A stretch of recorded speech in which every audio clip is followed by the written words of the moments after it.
नमस्ते साथीहरु सबैजनालाई अनि आजको मेरो भिडियोमा हजुरहरुलाई स्वागत छ। आज चाहिँ मैले आलुको भाजिया बनाउन जाँदै छु हैन। अनि यसलाई मैले खोल्साएर टक्क गोलो गोलो काटेर राखिसकेको छु। यसमा मैले पेस्ट रेडी गरेर राखिसकेको छु। तेल पनि गरम गरिसके। अब प्याजको पनि बनाउने त्यही भएर पनि रेडी गरिसके। अब फर्स्ट टाइम मैले चाहिँ अब यो आलुको मैले फ्राई गरे हैन। अनि आलुको अनि मैले त्यति धेरै चाहिँ बनाएन। अहिले त्यस्तो गर्मी छ अनि त्यति धेरै खाना पनि मन हुँदैन, त्यही भएर थोरै बनाएको मैले हैन। अनि आलुको चाहिँ मैले फटाफट छिटो बनाएर निकालिसके। अनि के भने अब भिडियो अब यति छिटो बनेको भन्नु होला, अनि फेरि भिडियो चाहिँ लामो हुन्छ, त्यही भएर मैले टक्क छोटो मिठो भिडियो चाहिँ बनाएको के। अनि एकदमै प्रोसेस अब टाइम लाग्छ बनाउनलाई त हैन, तै पनि मैले चाहिँ एकदमै छोटोमा बनाइदिएको हैन। अनि यसरी मैले चाहिँ सबै आलुको भजिया चाहिँ बनाउन सकिसक्यो। अब चाहिँ मैले प्याजको बनाउनलाई टक प्याज काटेर राखिसकेको छु।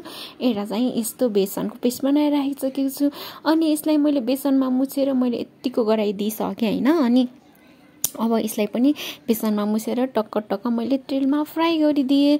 अब तेलमा फ्राई गरिसकेपछि नि यो चाहिँ अलिक छिट्टै पाक्छ के आलुको भन्दा हैन।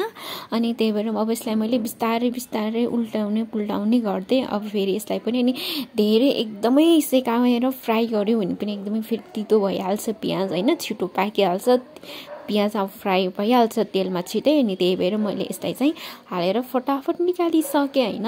मेरो यो प्याजको भजिया पनि रेडी भइसकेको छ हैन। अब चाहिँ यो लास्ट हो हैन।